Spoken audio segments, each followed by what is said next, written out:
जो पढ़ लिख रहे हैं उन्हें वेटेज नहीं दिया जा रहा है, यही कह रहे हैं। जी, हम लोग का यही कहना है कि संविदा कर्मी जो हैं ये उनकी एक फेयर रिक्रूटमेंट हो। पहली बात, जिला पार्षद में भी बहाली होती है, पंचायती राज विभाग में भी बहाली की जाती है उनकी। तो एक और बिहार में जो सबसे बड़ी रिक्रूटमेंट एजेंसी है जो 2 महीने में 2 लाख टीचर की बहाली कर दी। लेकिन जब बात इंजीनियर की आई तो 2017 में आखिरी कंबाइंड वैकेंसी आई थी सर, और उसके बाद से अभी 2019 में 17 में 17 में आखिरी कंबाइंड वैकेंसी आई थी। उसके बाद 2019 में आई थी 31 पोस्ट के लिए माइनर इरिगेशन डिपार्टमेंट में, और 2020 में आई थी यूडीएसडी अर्बन हाउसिंग डेवलपमेंट डिपार्टमेंट है, 192 पोस्ट है, जिसमें से टॉप 54 जो बच्चे हैं 142, 150, 155, 192 मार्क्स ला करके टॉप किए हैं, और उसमें 292 मार्क्स ला करके भी बच्चे फेल हुए हैं। ये जो है मतलब संविदा कर्मी का वो कहने के लिए 25 मार्क है, 1 साल का 5 अंक है, लेकिन उसको इस तरह से इम्प्लीमेंट किया गया है कि वो 133 मार्क्स से इक्वल हो जा रहा है। हम लोग बिहार के कोई ऐसा सचिव नहीं बचे हों जिनसे हम लोग नहीं मिले हों, सबका प्रूफ है हमारे पास, सबसे रिसीविंग करा करके लाए। क्या कहते हैं आपसे?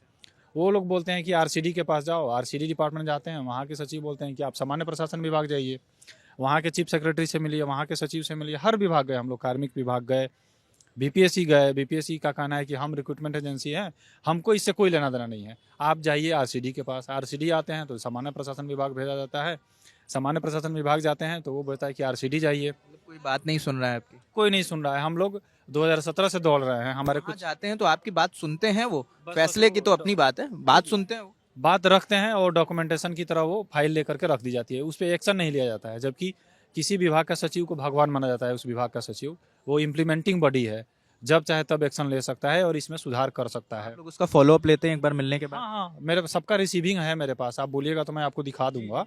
एक एक चीज़ का रिसीविंग लेके रखे हैं हम लोग। हमारे कुछ जो मित्र हैं या सीनियर हैं हमारे, वो लोग हाई कोर्ट में गए, केस लड़ रहे हैं, वहाँ भी कुछ नहीं हो रहा है, मतलब डेट मिल रहा है, अभी सुनवाई नहीं हुई है। तो हम लोग का यही कहना है कि मतलब इस मीडिया मिला है, हम लोग को एक प्लेटफॉर्म मिला है जो प्रशांत किशोर का है, कि इसमें जो भी बिहार की जो भी समस्या है, एग्रीकल्चर डिपार्टमेंट के हो, आपका इकोनॉमिक्स डिपार्टमेंट के हो, सब जगह ये गलत ढंग से इम्प्लीमेंटेशन किया गया है। अधिमानता अधिमानता से हम लोग को दिक्कत नहीं है, जो रिटर्न मार्क्स है मतलब आपका प्राप्तांक है, प्राप्तांक में 25 अंक जोड़ा जाए, हम लोग को कोई आपत्ति नहीं है, लेकिन इसको हमारे मार्क्स के साथ स्केलिंग नहीं किया जाए, मतलब मेरिट को नहीं मारा जाए। तो हम लोग अब बिहार में जो मंत्री वगैरह से मिलना तो बहुत टफ टास्क है, ये आपको पता है।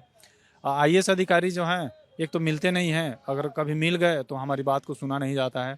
तो हम लोग काफ़ी हताश हो गए थे और 2017 से स्ट्रगल कर रहे हैं कि कंबाइंड वैकेंसी आ जाए बिहार में, और हम लोग आज आपके माध्यम के थ्रू हम लोग अपना बात रख रहे हैं। 17 वाला दिया था आपने? जी दिया था, उसमें 458 मार्क्स थे मेरे, और इंटरव्यू में थोड़े कम मार्क्स मिले थे, रिटर्न में काफ़ी अच्छे मार्क्स थे मेरे, और वहाँ मैं मेरिट आउट हो गया था।